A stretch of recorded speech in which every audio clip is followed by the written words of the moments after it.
What's going on, y'all? Machiavelli Mills TV. So this is why people be upset with Gilbert Arenas quite often, right? Because Gilbert will say things, I believe, for clickbait purposes, for shock value, to gain certain traction on the channel with hot takes, etc. So Gilbert Arenas was saying basically like, I'm gonna quote him. He said, "You could have 0 points and 20 assists.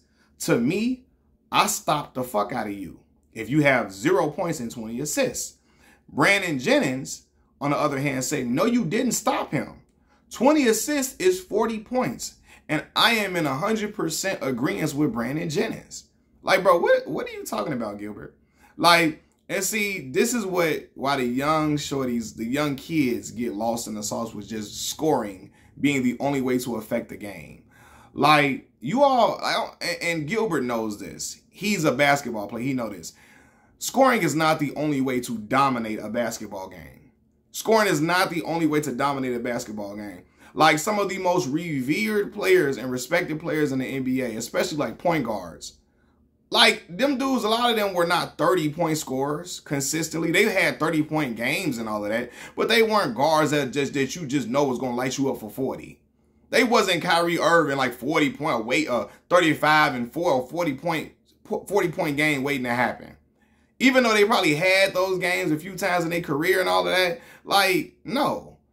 Jason Kidd, historically, like over his career, he's had 30-point games, 40-point games. But that wasn't, J Kidd wasn't, you just wasn't going to like, oh my God, Jason Kidd going to light me up for 35, 40, right? But you knew damn well he could possibly have 20 points, 21 points, 17 assists, 11 rebounds. He could have 17 points, 3 steals, 10 rebounds, and 14 assists.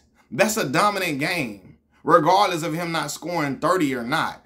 You know what I mean? And that's why a lot of the young shorties, they only concentrate on scoring because they feel like that's the only way to be respected. That's the only way to be heralded as a dog, is if you can go out there and get somebody 40, 50. Like, no. Like, everybody got a role to play in the NBA, and there are other ways to affect the game and dominate for real. Ben Wallace had dominant performances, and he was never a guy you could really draw up plays for outside of probably a lob or something. You couldn't throw the ball to Ben Wallace in the post and tell him, "Hey, go score for me." No. When Ben Wallace had a 20-point game or 30-point game, man, that was like, shoot, that was once in a blue moon. He get 30 points. Ben Wallace got 30 points.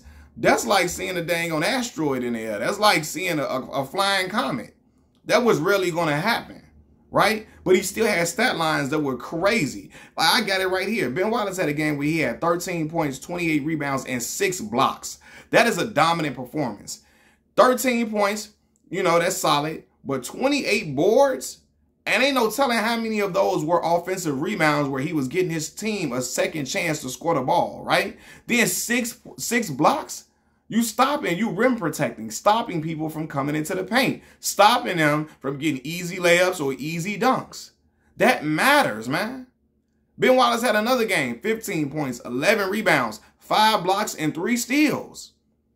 Okay, so now you breaking up three passes, and then, you know, causing the team to turn the ball over. You got 5 blocks, you still rim protecting, 11 rebounds, you still securing boards for your team, possibly. Knowing Ben Wallace, he could have had 6 or 7 offensive rebounds in that rebounding category. And then you got 15 points. Then not to mention Game 5 against the LA Lakers in the NBA Finals.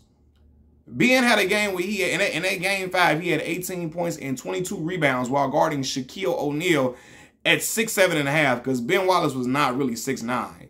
They just boasted his height. He was really 6'7.5", defending all these tall big men, jumping out of the gym, contending with them and swatting their shots out of the way. Like, for real, Tayshaun Prince had a dominant defensive performance against Kobe Bean Bryant, held Kobe to like 38, 37% shooting in the finals, right?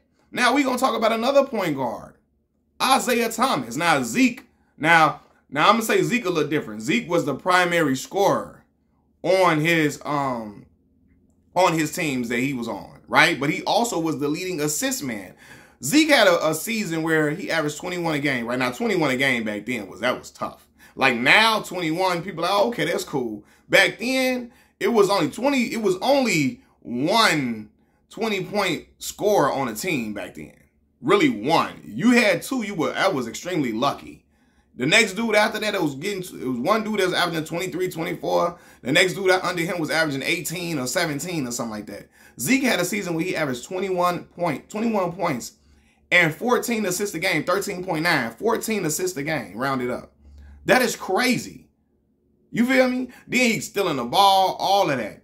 Then we talk about Steve Nash. Now, Steve has had some 40-point, 30-point games, but when he won MVP, that first year he averaged, 18 points, 11 assists? Now, again, some people will contest that MVP, but he had dominant performances where he wasn't scoring 30 and 40, but he was still getting 18 points, 13 assists, 3 steals. You know what I mean? Stuff like that where it was like, yo, his imprint is all over this basketball game. You can't tell the story of this basketball game, of this game right here, without telling what he did. He was the main focal point of this whole show. He operated. He was orchestrating everything.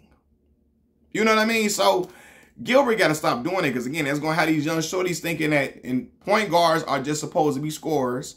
They had them thinking that's kind of why the game is a little... the game changed because the point guards are more athletic and they've evolved over time, right? But you can still be effective without just scoring the ball all the time. Play some defense. John Stockton wasn't no 50-point, 40-point scorer, but he'd get you 14, 15. He'd get you 15 points, 16 points, right?